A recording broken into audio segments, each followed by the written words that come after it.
रमेश व सुरेश दो भाई और उनके माता पिता एक परिवार में एक साथ इकट्ठे रहते थे। बड़े भाई रमेश की शादी 12 साल पहले हो चुकी थी और सुरेश की शादी अभी एक महीना पहले ही हुई थी। लेकिन जब से सुरेश की शादी हुई थी, उसकी पत्नी ने घर में कलह मचा रखा था। वह घर में कोई भी काम नहीं करती थी। पूरा दिन अपने कमरे में पड़ी अकेले में मोबाइल चलाती रहती थी। वह बार बार सुरेश से कहती थी कि मुझे इस परिवार में नहीं रहना है, मैं अलग मकान लेकर रहना चाहती हूँ। सुरेश ने अपनी पत्नी को हर तरीके से समझाकर देख लिया, लेकिन वह परिवार के साथ मिलकर नहीं रहना चाहती थी। वह सुरेश पर बार बार अलग होने का दबाव बनाती रहती थी। इस तरह होते होते 2 महीने उनकी शादी को हो गए। घर में रोज रोज की चिक से परेशान होकर रमेश ने अपने छोटे भाई सुरेश को कहा कि भाई, तुम अलग से मकान देख लो, हमसे यह रोज रोज की चिक बर्दाश्त से बाहर हो गई है। लेकिन सुरेश अपने परिवार से अलग नहीं होना चाहता था, परंतु अपनी पत्नी के कटु व्यवहार के कारण एक दूसरे मकान में शिफ्ट हो गया। सुरेश की पत्नी एक बार अलग होने के बाद कभी भी अपने ससुराल में नहीं गई, लेकिन सुरेश वहाँ पर जाता रहता था क्योंकि वह उसका अपना परिवार था। इस तरह रमेश और सुरेश को अलग अलग रहते हुए 2 साल बीत गए। एक दिन अचानक ही सुरेश की भाभी का फ़ोन आया कि तुम्हारे भैया का एक्सीडेंट हो गया है और उनके पैरों में फ्रैक्चर आया है, वह अस्पताल में भर्ती है, आप कहाँ हो? सुरेश ने कहा, भाभी, आप परेशान मत होना, मैं अभी अपनी पत्नी को साथ लेकर वहाँ आ रहा हूँ।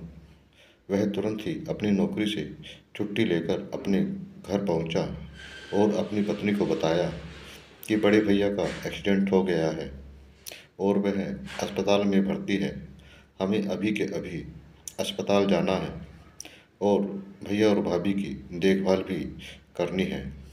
मैं अस्पताल में भैया का ध्यान रखूँगा, तुम घर पर माँ और बाबूजी का ध्यान रखना। सुरेश की पत्नी बोली, मैं क्यों जाऊँ वहाँ? मैं नहीं जाऊँगी, वह आपके मम्मी पापा हैं और आपके भैया हैं, तो आप ही जाइए।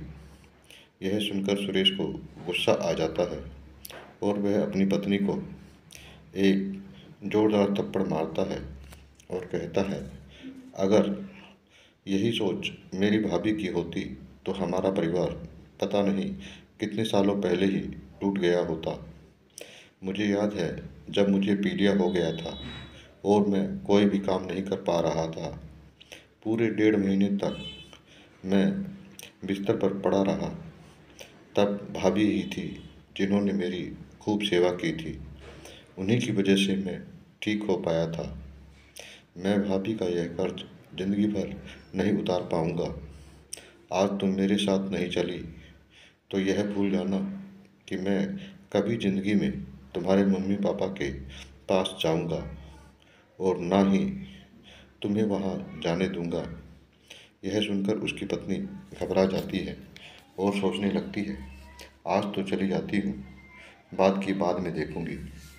लेकिन सुरेश आगे कहता है, अगर वहाँ जाकर तुमने मेरे माँ बाबूजी की देखभाल ढंग से नहीं की या कोई शिकायत का मौका दिया तो मुझसे बुरा कोई नहीं होगा। इस बात को तुम अपने दिमाग में अच्छी तरह बिठा लेना। अब जल्दी जल्दी अपना सामान पैक कर लो। सुरेश की पत्नी कहती है, ठीक है, मैं सामान पैक कर रही हूँ, आज गाड़ी बुला लो। वह मन ही मन सोचती है कि अब मुझे परिवार के साथ मिलकर ही रहना पड़ेगा। उधर सुरेश गाड़ी वाले को फ़ोन करता है और गाड़ी बुला लेता है और सोचता है कि काश अगर मैंने यह थप्पड़ 2 साल पहले अपनी पत्नी को मार दिया होता तो मुझे अपने परिवार से 2 साल तक दूर नहीं रहना पड़ता। आपको हमारी कहानी कैसी लगी? अपनी राय कमेंट बॉक्स में अवश्य लिखें। धन्यवाद।